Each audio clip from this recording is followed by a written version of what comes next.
শুভ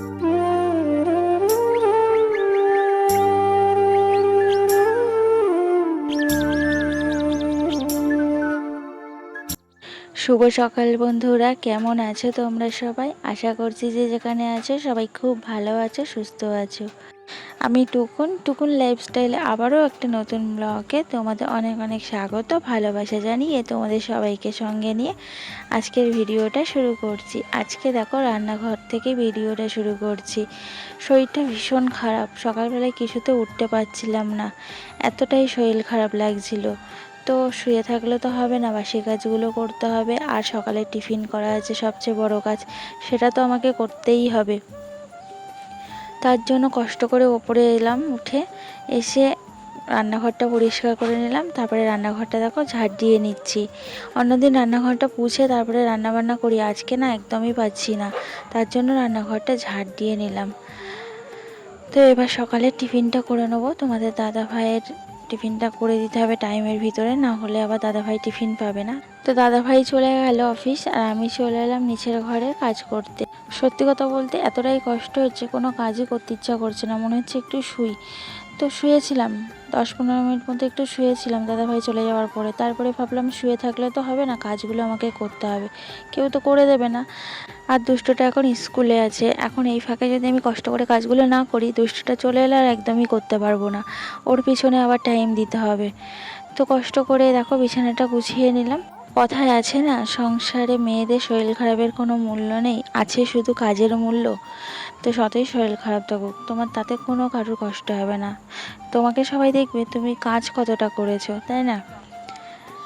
তো দেখো বিছানাটা আমার গোছানো হয়ে গেছে। তোমাদের সাথে কথা বলতে গেলেও না আমার হাঁপ লাগছে, আমি কথা বলতেও পারছি না, এতটাই আমার কষ্ট হচ্ছে, মানে একটু শ্বাসকষ্ট মতোও হচ্ছে আমার। তো যাই হোক, তারপরে দেখো উপরের ওই বাইরেটাও ঝাড় দিয়ে নিচ্ছি। এখানটা এত দুষ্টু খেলাধুলো করে, আর এমনিতেও না ছাদ মতো তো বালি বালি হয়, এখানটা হাঁটা চলা হয় এর ওপর দিয়ে, তো বালি বালি ওঠে। আর এই বালি বালি না সারা ঘর দোয়ার হয়, তার জন্য এখানটা ঝাড় না দিলে হয় না। প্রত্যেক দিন সকালবেলায় আমি উঠেই আগে ঝাড় দিই। আজকে তো অতটা পারিনি উঠেই সব কিছু করতে, কোনো রকমে তোমাদের দাদাভাইয়ের টিফিনটা করে দিয়েছিলাম, তাই সামনেটা ভালো করে ঝাড় দিয়ে নিচ্ছি। আর এখানটা দুষ্টুটা তো সারাদিনই খেলাধুলো করে, ও তো আর অন্য কোনো জায়গায় মানে খেলাধুলো করে না। এখানেই আমি কাজ করি ওপরে, আর ওই জায়গাটাই খেলাধুলো করে, সাইকেল চালায়।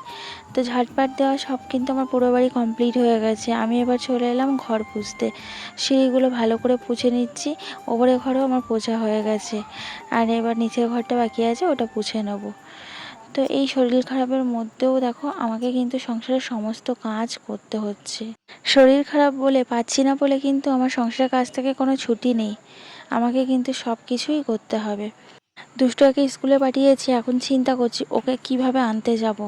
মানে বাইরে বেড়াতে ভয় লাগছে, মানে মাথা ব্যথা না ঘুরছে, আর এতটাই কষ্ট হচ্ছে আমি মানে দাঁড়াতেও পারছি না, মনে হচ্ছে কত দিন যেন আমি ঠিকঠাকভাবে খাওয়া দাওয়া করি না, এতটাই শরীরটা দুর্বল লাগছে। মানে হাত পা যেন চলছেই না, কাজবাজ করতে ইচ্ছাই করছে না।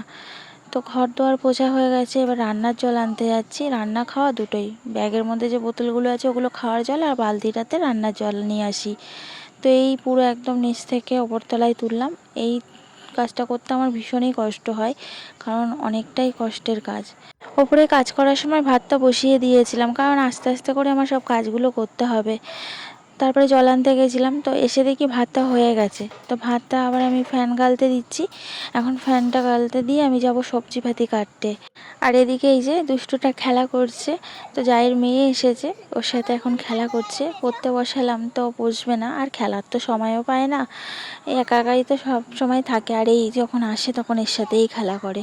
তার জন্য বললাম ঠিক আছে একটু খেলে নাও, ও চলে গেলে তারপরে আবার পড়তে বসবে। আর আমি এখানে দেখো একটু চা বসিয়েছি, আমি না সত্যি কথা আর একদমই পাচ্ছি না, এতটা মাথা যন্ত্রণায় ফেটে যাচ্ছে, আমি দাঁড়াতেই পারছি না।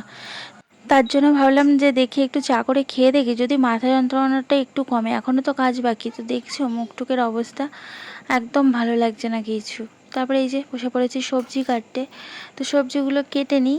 আজকে কিছুই ভালো লাগছে না, কালকের একটু ডাল আছে, পাঁপড় ভাজা করে নিয়েছিলাম, আর একটু সয়াবিন আলুর তরকারি করব। প্রথমে ভাবছিলাম আলু ভাতে ভাত করব, মানে উঠতেই পারছিলাম না যে একটু ভাত করবো, একটু শুয়েছিলাম, এতটাই কষ্ট হচ্ছিল। তারপর ভাবলাম আলু ভাতে ভাত করলে বাচ্চা দুটো খাবে কি করে, ওদের তো কষ্ট হবে। তারপরে ভাবলাম না থাক, আমার যতই কষ্ট হোক আমি একটু সয়াবিন আলুর তরকারি করে দিই, তাহলে দুপুরে ওরা একটু ভালোভাবে ভাত খেতে পারবে। দুষ্টরা তো সয়াবিন হলে আর কিছু চায় না। তো সয়াবিনগুলো দেখো এখানে সেদ্ধ করে নিচ্ছি। অন্যদিন ঠান্ডা জলে ভিজিয়ে করি, আজকে আর মানে ইচ্ছা করছিল না, তাও সেদ্ধ মতো করে নিলাম একটু গরম জলে। আর আমি তো মা, কি করে বলো ওদের কষ্টটা সহ্য করি? আমার নিজের যত কষ্ট হোক আমি কিন্তু সহ্য করব, কিন্তু ওদের কষ্ট সহ্য করতে পারি না, জানো তো, খুবই কষ্ট হয়। কারণ ছোটো থেকে আমি অনেক কষ্ট করে মানুষ হয়েছি, তাই ওদের একটু কষ্ট হলে না আমার ভীষণ কষ্ট হয়। সেই কষ্টটার ফিলটা আমি ভালো করে বুঝতে পারি, তাই আমি সবসময় চেষ্টা করি আমার যত কষ্ট হোক আমি ওদের কোনো কষ্ট দেবো না। ছোটো থেকে আর এখনও অবধি আমি শুধু কষ্টই পেয়ে গেছি, আমার জীবনে সুখ কী জিনিস আমি পাইনি। আমি ওটাকে মেনে নিয়েছি যে ওটা আমার কপালের লিখন, আমার নিয়তিতে আছে, তো কি করা যাবে, কেউ তো আর খণ্ডাতে পারবে না। তো আমি সবসময় চেষ্টা করি আমার ছেলে মেয়ে দুটো কষ্ট যেন না পায়। ওদের কষ্ট হলে না আমার খুব কষ্ট হয়, কারণ আমি কষ্টটা বুঝি, কষ্টটার মানে। তার জন্য সবসময় চেষ্টা করি ওদেরকে একটু ভালো রাখার, ওদের একটু আবদারগুলো পূরণ করার। জানি মধ্যবিত্ত সংসারে অনেক সমস্যা হয়, সবসময় সব কিছু আবদার পূরণ করতে পারি না, তবুও তাও এর মধ্যেই যতটুকু পারি ততটুকু ওদেরকে ভালো রাখার চেষ্টা করি। তো যাই হোক, দেখো এখানে আমি সব রকম মশলাগুলো দিয়ে নিলাম। আলুগুলো কিন্তু আমি হালকা করে ভেজে নিয়েছি, আর আদা রসুন পেস্ট করে নিয়েছি, ওর মধ্যে পেঁয়াজও আছে, শুকনো লঙ্কাও আছে। আমি গুঁড়ো খাই না শুকনো লঙ্কার, এমনি গ্যাসের সমস্যা তোমাদের দাদা ভাই, তারপরে শুকনো লঙ্কার গুঁড়ো না খুব বাজে জিনিস, শুকনো লঙ্কার গুঁড়োর তরকারি খেলে গ্যাস তো হবেই। তো যাই হোক, এখানে সব রকম মশলা আমি দিয়ে দিলাম, দিয়ে এবার আমি ভালো করে এটাকে কষিয়ে নেবো, নিয়ে সয়াবিন আলুর তরকারিটা করে নেবো। আর সয়াবিন আলুর তরকারি খেতে কিন্তু আমার দুষ্টু ভীষণ ভালোবাসে। রান্নাঘরে এসে বলছে, মা তুমি কি রান্না করছো? সয়াবিন রান্না করছো, কখন রান্নাটা হবে? মানে ও এতটাই ভালোবাসে সয়াবিন খেতে। আমার ছেলে মেয়েদের কিন্তু বড় বড় কোনো চাহিদা নেই, ভালো মন্দ খাওয়ার কোনো নেই। ওদেরকে আলু সিদ্ধ ভাত, একটু ঘি কিংবা ডাল, একটু পাঁপড় ভাজা, সয়াবিন আলুর তরকারি, এগুলো দিলে কিন্তু ওরা সোনামুখ করে খেয়ে নেয়। ওদের ওই ভালো মন্দ মাছ মাংস প্রত্যেক দিন দিতে হবে, ওদের কিন্তু সেরকম অভ্যেস কখনো আমি করিনি। আর ওরাও কিন্তু ওরকম না, ওদেরকে একটু সয়াবিন আলুর তরকারি করে দাও কিংবা একটু ডাল করে দাও, ওরা একেবারে চেটেপুটে ভাত খেয়ে নেবে। তো যাই হোক, এখানে দেখো সয়াবিন আলুর তরকারিটা আমি জল দিয়ে দিয়েছি, এবার তরকারিটা ফুটলেই রান্নাটা আমার কমপ্লিট হয়ে যাবে। ছোটোবেলায় খাওয়া নিয়ে আমার একটু সমস্যা ছিল, এই সয়াবিন আমি খেতে চাইতাম না, ডাল খেতে চাইতাম না। তা আমার মা বলতো, এখন সেই কথাগুলো মনে পড়ে যে সব কিছু খাওয়া শেখ, কোথায় গিয়ে পড়বি সেখানে যেগুলো তুই খেতে পছন্দ করিস না সেগুলোই তোকে খেতে হবে। তো যাই হোক, দেখো আমরা খাওয়া দাওয়া করে নিচে এসেছি, আর দুষ্টুটা এখন তোমাদেরকে দেখাবে। ওর দুটো জামা হয়েছে, মানে ড্রেস হয়েছে, একটা ঠাম্মা দিয়েছে আর একটা ওর পাপা দিয়েছে। তো তোমাদেরকে দেখাবে বলে অনেকক্ষণ থেকেই মানে বসে রয়েছে। তো এখন প্রথমে এই জামাটা ও তোমাদেরকে দেখাবে। আরে হ্যাঁ, তোমরা কিন্তু অবশ্যই কমেন্টস করে জানাবে দুষ্টুটার কোন জামাটা তোমাদের সবচেয়ে বেশি ভালো লেগেছে। তো এই ড্রেসটা দিয়েছে দুষ্টুটার পাপা। অনেক দিন হয়ে যাচ্ছে, সবার জামা কাপড় হচ্ছে, তো দুষ্টুটার এখন অবধি হয়নি বলে সেদিনকেই বাড়ির পাশ থেকে ড্রেসটা এনে দিলাম। আমাদের তো আর শপিং মলে টলে যাওয়ার মতো পরিস্থিতি নেই, তো আমাদের বাড়ির পাশে গেঞ্জির কারখানা আছে, ওখানেই জামা কাপড় তোলে এই পুজোর সময়, তো ওখান থেকেই এনে দিয়েছি। আর এই যে এর সঙ্গে এই জিন্সের প্যান্টটা একটু লম্বায় বড় হয়েছে, অনেকটাই বড় হয়েছে, একটু না। অনেক দিন থেকে মাথা খারাপ করে দিচ্ছে, আমার নতুন জামা কবে কিনে দেবে, পুজো চলে এলো, আমার নতুন জামা কবে কিনে দেবে। খুবই খারাপ লাগছিল, বাচ্চা মানুষ তো বোঝে না। তো যাই হোক, তাই এনে দিলাম বাড়ির পাশ থেকে, আর এখন খুবই খুশি। আর ওর ঠাম্মা একটা দিয়েছে, ঠাম্মা অনলাইনে অর্ডার করেছিল, তো আজকে এসেছে, আমার ফোন দিয়েই করেছিল, আমরাই পছন্দ করে দিয়েছিলাম, বললো পছন্দ মতো নিতে। তো দুষ্টুরা এইটাই নিয়েছে পছন্দ করে। এটাও জিন্সের লম্বা প্যান্ট, কিন্তু এই প্যান্টটা আমার ভালো লেগেছে কিসের জন্য জানো? প্যান্টটাতে না গার্ডার আছে, প্যান্টটা বেশ খুবই সুন্দর, গার্ডার সিস্টেম। আর এই জিন্সগুলোতে না গার্ডার নেই, মানে বড়দের জিন্স যেমন হয় বোতাম সিস্টেম সামনেটা, তেমন জিন্স। তার জন্য না মানে এই প্যান্টটা আমার ভীষণ ভালো লেগেছে। তো এই প্যান্টটা দেখো মিকি মাউস টাইপের আছে ছবি। এই পুজোর সময় তো বাচ্চাদের খুশি, মাদের খুশি, বাবাদের খুশি, তাই না? তো এই সময়টাই ওরা এখন একটু বায়না করবে, আর ওদের খুশি দেখে কিন্তু আমাদের মনটা ভরে যায়।